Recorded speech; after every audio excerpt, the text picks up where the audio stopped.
Gibson, plus tequila, and you'd have Nick Nolte.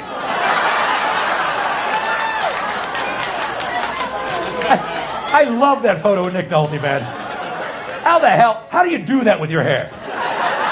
That is not easy. What do you wash it, gel it, then stick your finger in a light socket? That's classic, man. Britney Spears, minus 3 brain cells. Exactly 3 brain cells, and you'd have broccoli Spears.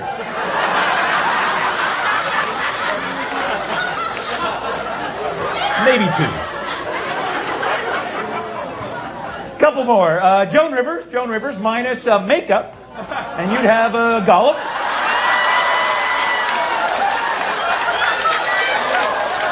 I'm sorry. I know. It's scary. Don't look.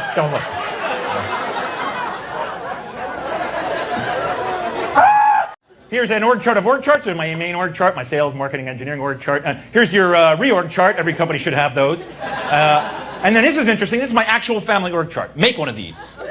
It's important. Steve, our cat, runs our family. If you have a cat, you know that is true. Any animal that goes, hey, I just pooped in there, somebody clean that up. Clearly head of the family. My wife, Laura, reports to Steve. I report to my wife, and the remote control reports to me. That's it. That's my entire region of domain right there.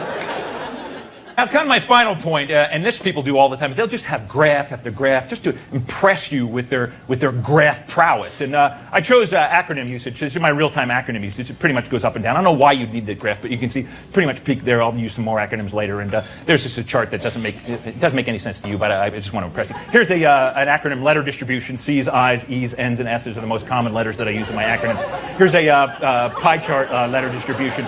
And here's, I have no idea what you use that for, but you can generate that automatically in PowerPoint. So I figured what the heck I did.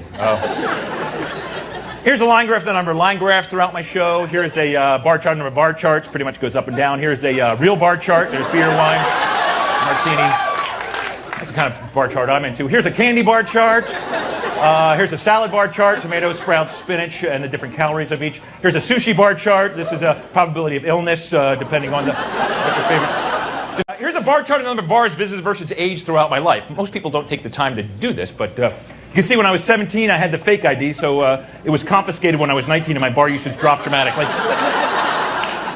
I spent way too long making these charts. When I was 21, I went nearly every day of the year. You can see it was about 342.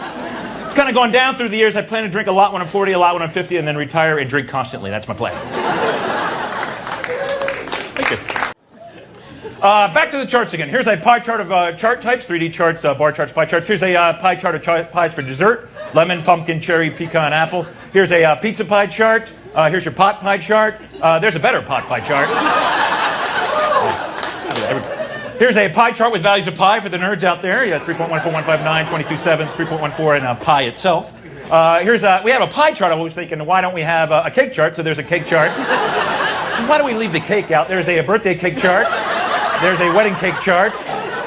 There's a bundt cake chart.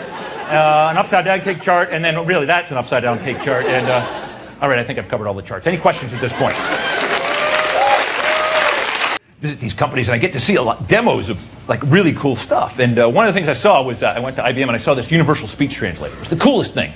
Basically, what it was, you put this thing in your ear and it does a real-time speech translation. So if somebody was speaking French, for example, you were hearing a real-time English translation of that French. It was kind of like Uhura in Star Trek. You know, I was getting a big old nerd Woody, just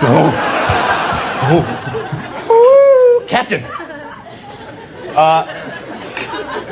People are with me.